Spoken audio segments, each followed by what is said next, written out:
It's that sense of achievement. Having the focus, concentrating on getting the photograph. That puts me in a really good place. That really helps stopping my OCD even getting a hold. It doesn't have a chance. The first noticeable experience I had was in my early 20s, where the intrusive thoughts started to really manifest themselves.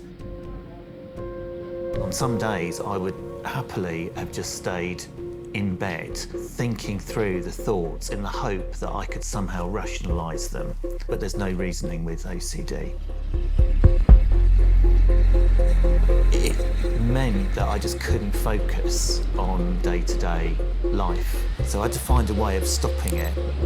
When those tiny thoughts start manifesting themselves, I recognise that, and I now have my coping mechanisms. Some of those are thanks to cognitive behavioural therapy I did a long time ago when I was really in the midst of my worst episode.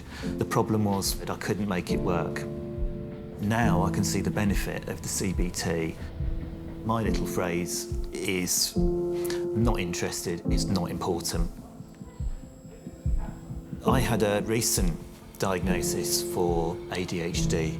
It came as a relief because it's meant that I could focus on the things that really interest me, like here at the Bluebell Railway because of my interest in trains. By having that focus, it means the intrusive thoughts just can't work their way in. OCD is very misunderstood. I really wanted to explain what OCD means and the effect that it has. That prompted me to write an article for a wellbeing page on the work intranet site.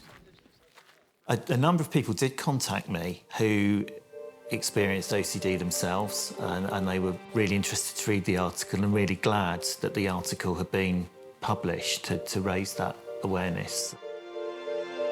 I went to a West Sussex Mind mental health discussion group, and I was so pleased just being amongst other people talking freely and listening to other people's experiences.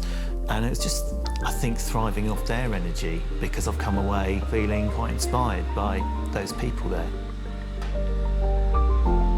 For someone who is experiencing the lowest point at this time,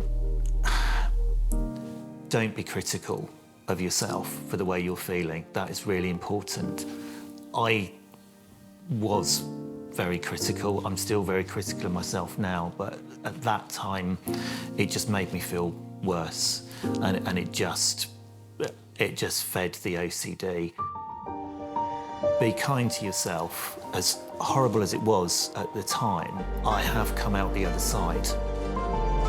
Even if the only thing you can do in a day is to get up, then just see that as a little victory.